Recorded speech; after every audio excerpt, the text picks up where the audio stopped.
second cup. Brought to you by the Nickel Plate. Sit, sip, savor, and shop. Good morning. It's 8 o'clock on the start of your Friday. TG. Don't you dare forget that it's Friday. Good morning, guys. It's so funny. Whenever I'm thinking of what the day is, I have to genuinely lay it out. Yes. In no time flat. Yesterday was Thursday, today's Friday. It is so cold in here. I'm trying to just stay warm. It's freezing. Why don't you put your jacket on? Because I've got it on my legs, trying to cover my legs. Oh. I need a blanket and a jacket. Yeah. Do you want my jacket? Freezing. Well, see, if you took off your jacket a little more, then it wouldn't be so dang cold all the time. I wish I could. You can't. What would it look like, though? Everyone's like, oh, you look like a man in a shirt. You're so casual. Blah, blah, blah, blah. Look like a man in a shirt with a tie. And the last thing I want to hear is people complaining about oh, you're not looking like a professional. You don't hear people complain 24/7. You said it. Everybody complains to Dranch. Everybody takes their problems to Dranch. Seriously. We got issues, and he's got to fix them. Howard says, gosh, Katie, bring your snowsuits. I'll tell you it's what. It's not that bad today. Oh, it was freezing. worse Yeah, earlier in the horrible. week. It was It's cold. awful right now and always. Next week, though, if you're a fall girly like me. A fall aficionado. Now, see, yeah, I don't like it freezing inside, but I like a nice cool temp outside. I just like a fresh temp, not like a heat temp. I got to tell you, I'm on vacation, not this coming week, the following week, and I'm kind of hopeful that those temperatures stick around because it would be so nice just to sit outside. Oh, you want the warm temperatures to stick around? Well, either the warm temperatures because you're or on vacation, not next week, the week after. Correct. I'm going to venture to guess that you're going to be fine. Because usually at the end of August, it warms up again. Yeah. And then at the end of the start of September, it warms up again just in time for those poor kids to go to school. No kidding. And they sweat for the first week and then they're fine. Howard says, I enjoy a crisp, cool fall day in the 60s. I love the low 70s is beautiful for me. Yeah. And then Lori loves fall. She says the weather next week is going to be great. Same. Sarah says I'm on the same. Yeah, Lori right there. Yeah. I'm on vacation the same week as you, Ed. We were going to the Outer Banks. Ooh, that sounds fun. The Outer Banks is awesome. And for clarity, I have not actually been on vacation since the beginning of July. So guys, it's been a few weeks. Mm-hmm. So if you could just stop giving him a hard time. He hasn't had a vacation in weeks. I was sick. That was the difference. You were sick and I was sick. I don't think anybody is saying, oh, those 2 days you took off were a vacation. Let me tell you about those 2 days. We're saying those weeks that you've taken off in the past, and we all know how you roll. Yeah. Do you know why that happens, though? Because, okay, so we were just talking. We've been here together 10 years, and it'll be 10 years in October. There is it's true. I know it's true. Can you believe that? 10 years? And we've been working together the whole time. Yes, I know. That's why I've got so many gray hairs. That's why I've got this patch of white growing in. Brutal. What I was, you reach a certain point at a company and I wouldn't say that they necessarily, well, I will say that they invest in you, I guess, by giving you get your vacation time. Right. So. See, and I sneak mine. I'm a little different than you. I take usually more in the winter. Mine's winter vacations for the most part. And then I'll take a few days in the summer. I go on long weekends and stuff, but you love to take your long summer vacations. I love summer vacation. Yeah. Because who wants to work in the summer? Let's pull up Michael's comment. 10 years. Surely neither of you old enough for that to be true. Thank you, Michael. I was just talking to Jeff Baker this morning. We were having the funniest conversation because he shared a video from 5 years ago. 5 years ago. And this is pre-pandemic at this point. We were watching it and we were like, oh my God, we look so much younger. Yeah. The difference between. In just 5 years. Well, the difference between 32 and 37 is stark. There is a contrast between 34 and 39. Okay. I'll tell you where the contrast is. It's all on my forehead. I said, oh my God, these wrinkles. But in my defense, I got married almost 6 years ago now, and I've been doing this ever since I got married. Isn't that and I do it here when I'm looking at you, and I do it at home. My forehead needs to tell my story. It's so funny though when you're like, Paul, Ed. Oh my God. Bandit. Sometimes I have the hardest time. I'll be trying to get his attention at work. I'm like, Paul, Ed, God. Paula says, tell us what it was like when you got the call offering you the jobs. Honestly, I don't remember. I remember sitting down with our old general manager and our old news director, like at a coffee shop that no longer exists, and it had no air conditioning, and I was sweating. And Shocker, you're always sweating. That's pretty much all I remember. I don't remember getting the call. I had a couple. My contract was ending in my other place, so I was good to go. I knew that was good because I was a little stressed out about it. But I had interned here in 2005. So our old news director had been an executive or a producer when I was an intern. So I like knew her really well. So we had kept in touch, and that's how I ended up getting this job. And you started probably like a week before me, 2 weeks before me? Yeah, 2 weeks before you. Yeah. Because I had to wait till the end of my contract, and then I came over. I finished my one job on a Monday, and I started here on a Tuesday. That was the worst planning. So stupid, because they had a little goodbye party for me that Monday. And I went. Michael says, if I want to know, if you weren't in the media, what would you do otherwise? Do you want to answer that one? I have so many things that I do. If I were younger. Dream job or like it. Realistic? Go. Dream job, I would write advice columns. I've always wanted to do that. Katie. Yes, and people write in, Dear Katie, and then I tell you what I think. I give good advice. I give good advice. That's my dream job. I love reading advice columns. Dear Abby, I love all that stuff. Actual job, I would go into business, be like not for myself. I would probably work at a company, and I got my business degree, so I'd probably do something with that. Got that MBA. Gosh, I would be a cruise director if I were a little bit younger. You'd be a cruise director. I think that would be so cool, and you live on a big ship. When I was younger, I wanted to be a veterinarian, and then I realized the needles, like all the stuff you had to do to the poor, I couldn't do it, and I could never do the one part of it. What? Surgery? Oh, the euthanasia? I could never do that. I know how necessary it is at times, but like I could just never do it. I'd be crying all day. Justin, quickly, what did the two of you do before getting into media? Go for it. That's it. I always worked in news. Because I went to school for news and then right into my first job. Honestly, I did the same thing. I had a hard time getting an on-air job or getting a job in media until I got my first job at Fox 5 in New York. And I thought I was going to wind up working in higher education. I really loved working in admissions. And I thought that was going to be where my career took me. Working at a college would be a great job too. It was awesome. I could do something like that. So I actually had a job at Long Island University. Doing what? Being an admissions counselor. And I got this job at Fox 5 and I'm like, Bye. Sorry. Yeah. Okay, but speaking of euthanasia, I wanted to get to this story because I think it's so sad. Crazy story. So many people chimed in about this story too when we were talking about it at 5. Like sometimes people like at 5 o'clock are still waking up, I feel like, but boy, did we all have a lot to say about this. Well, this isn't kind of insane. Wait a second before I go to that. Jeff Baker, you just made me laugh. Oh, Jeff Baker, you were so funny. But yes. Anyway. This dog in the town of Niagara had to be put down because it was attacked by another dog running off of its property without a leash. So this is a little dog that had to be put down. And this woman is like, town of Niagara has a leash law, but New York State as a whole does not. And now they're pushing for something to be done because apparently this happens quite frequently in this community and they want more action. So I'll tell you, I mean, I'm not in the town of Niagara, I'm in Buffalo, but on a regular basis, I see dogs not on their leash. I never have my dog not on a leash. She is always leashed up. And we've talked about this. We were talking about at the beginning of the show. Like if you saw Ed's dog run up to you, maybe she'd bark at you. Yeah, but she's also this big. My dog is enormous. He's friendly, but like he's scary. He could be scary to somebody. I know. And I would just never want anything to happen. I would never, no. Paula says, I read the story, so it's hard to gain the emotion of either the owner, but I would be hysterical either side. Like she I know. So this happened to my friend Lauren a couple of months ago, and she was walking, she lives on the west side, she was walking her dog, and another dog attacked her dog. And the dog was hurt, and even she got hurt in it because, you're trying to separate the dogs and everything.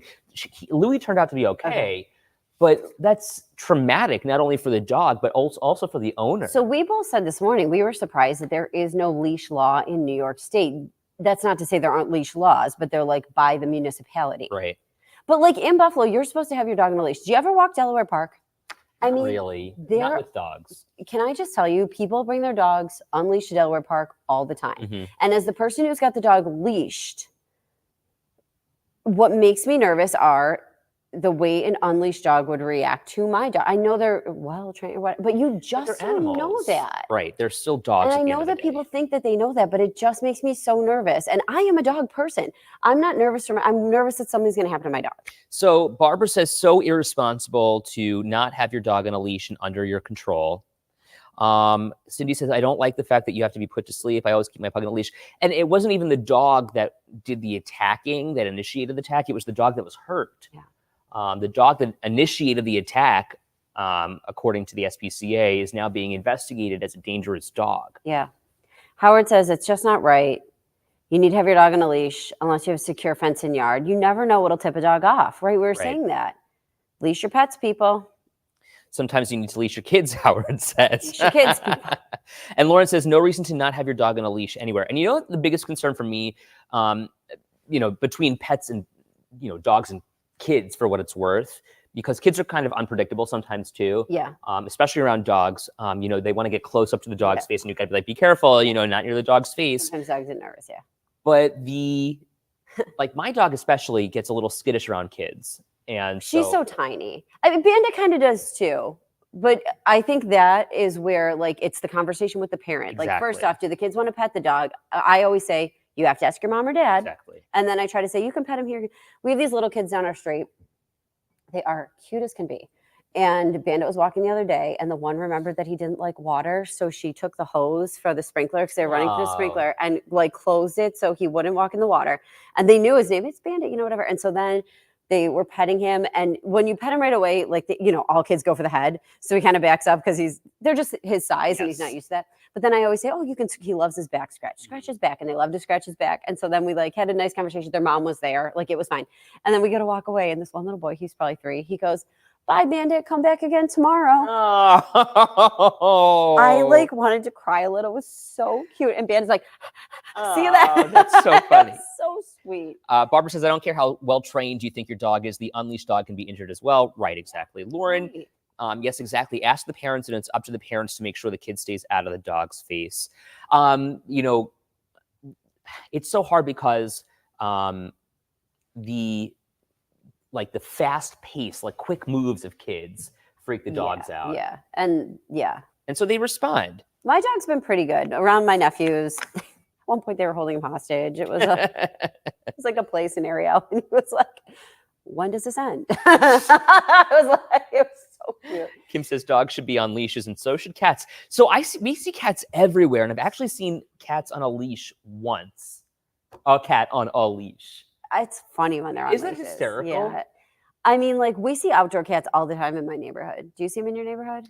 Cats on a leash? No, cats outdoors. Oh, yeah. Yeah, we see them all the time. So over on the west side, by the Chandler Street area, I feel like I live on Chandler Street because I'm there so often for the gym. But there's that neighborhood kind of across, I guess it's a Grant or Military, a little neighborhood, and there are just cats everywhere. I mean, we have a lot of cats. Remember when we were sitting at work the other day, and I said, I have a Ring doorbell, and I'm like, what's in my backyard? Remember it was a kitten? I go, there's a kitten in my backyard. It was little. Look what Michael says. Dogs have all kinds of triggers, too much to risk not having them in a controlled state. No doubt.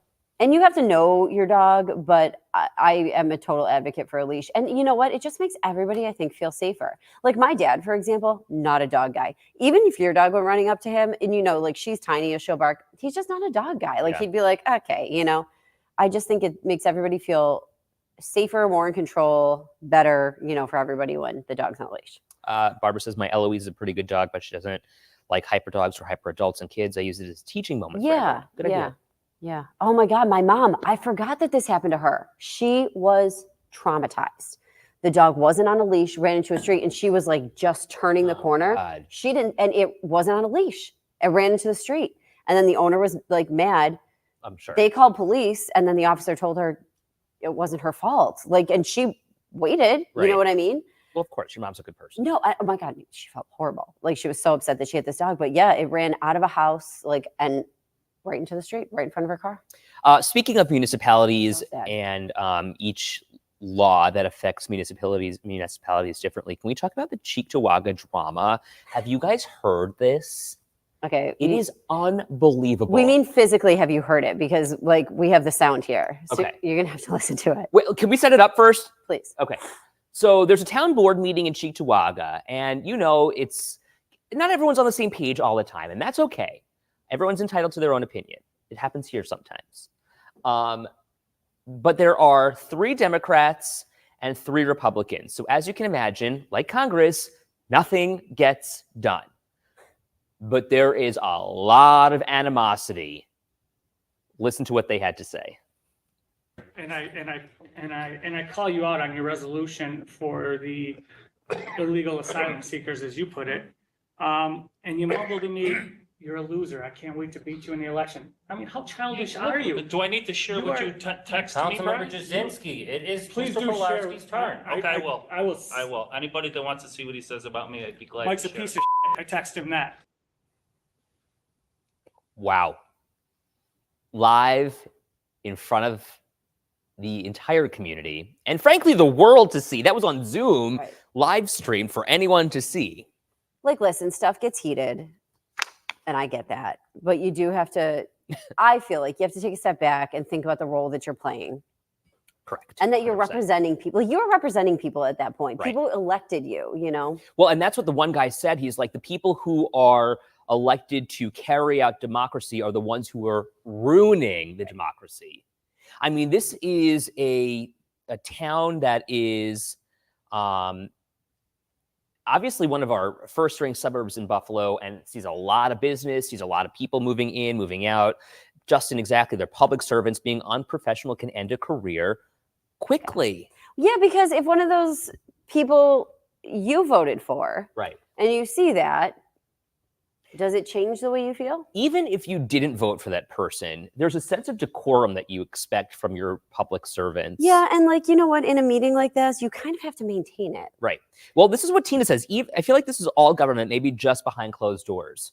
Maybe you're right, Tina. Yeah, except this was not behind closed doors, right? This was in front of Mhm. everybody. And yes, like, listen, we're on boards. I'm sure we've both all been in board meetings, right? Where things get punchy, get a little heated. But you know, when you're in front of the public, right, you got to do your best to maintain that face. So Lori says, don't get me started. No, Lori, we want you to get started. We want to hear your voice on this. I want to know exactly what you're thinking. Brittany called it a disservice to the community. It is. Mhm. I mean, look, if this is how politics are being carried out, then what kind of decisions are actually being made that benefit the people? Well, and here's my point too. Look at Paula's comment. Now I'm going to research who these people are and adjust my votes accordingly. Like that's the consequence of stuff like this. And maybe that's the benefit of having things online. Right. Because not everybody's going to these meetings, Exactly. right? We've all got stuff going on, you know?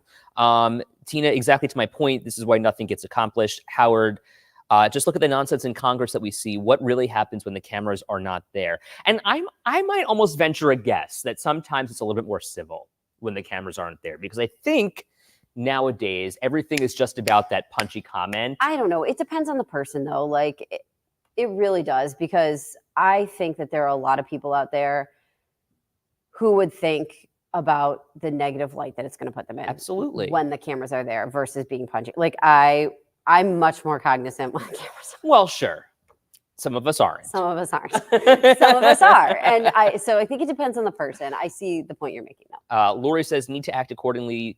The position they were voted into, it's sad. Diversity, Justin says, between people is a good thing. It fosters creativity and new ideas. Politics can be divisive, but it doesn't have to be. I know, isn't that crazy? Like, it's so hard to be able to say, you know, I see on Facebook people writing something like, we really shouldn't talk about politics because we're never going to change each other's minds. And I'm like, really? Like, that's so hard. Like, the more information I get about something, the more likely I am to change my mind. And I wonder also, have politics become a matter of like persuasion? I mean, I guess politics has always been about the power of persuasion, but there's also been like there's been compromise as well historically, but nowadays right. there's none of that. I know. Howard says you must present professional and respect to earn it. If you don't, you will not make it. And then I like what Peter has to say. Political people forget they're only employees of the public. Right. So next election cycle, people are going to remember this kind of stuff. Well, and you know? how does the one guy not show up to meetings? Right. So the thing is, I don't know. I mean, like I've been on boards and I know like one of our board rules for one of our boards was if you didn't show up to X amount of meetings, Right. you're off the board. It happens. Yeah. There are rules. There's a certain level of, I think, professionalism. Well, because again, that's another position that you're voted into. Mhm. You know what I mean? You are representing other people there and you need to be there. Speaking of being there, Western New Yorkers are known to be good community members and good people all around. So I want to talk to you guys about this fundraiser that's coming up this weekend. So I did this story. I met Kristen, is her name, okay? And I met her about 3 years ago. She was diagnosed with ALS when she was 37 years old. Wow. And I think when we first met, she might have been 38. It might have been like the year after her diagnosis. And back when we met, you watched the story. I mean, we saw some of the video today. She was walking with the aid of a walker, but she was still walking. She was, this is video from maybe not December of 2021, but like the fall of 2021, right around then. And she was still walking. The disease had progressed, but, she was still doing all of these things. Yeah. And now she relies on a caregiver 24/7. That's her dog Brody in the background. That's her caregiver there. And she also relies on a wheelchair now to get around. Like her disease has really progressed. So they're having a fundraiser for her this Sunday. And it's going to be at Great Lakes Station Ice Cream. It's in like Buffalo, West Seneca area. Where is it? What street? Commerce Parkway. Okay. So you probably have to look it up. It's kind of near Union, Commerce Parkway. And it's in memory of the owner of the ice cream place's father, but they're giving proceeds to Kristen. They did it last year for her too. And she was telling me, like, listen, having a 24/7 caretaker is really expensive. Mm-hmm. And she's also hoping that she might be able to get to Florida at some point this year because the winters are so tough.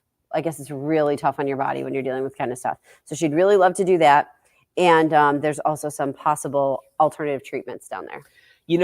It's so hard to watch how this disease progresses between 2021 and today when you saw her yesterday. It's terrible. It's awful to see the way she's been overcome by ALS. But, and there's no cure. And it's so sad. There's no cure for ALS. Now, this story that I did, when I did it with Kristen initially, she was kind of a character who kind of led me to like learn more about the disease.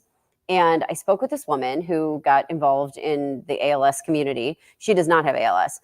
But she is kind of like an advocate and she'll reach out. She does a lot of political things for people who live with ALS.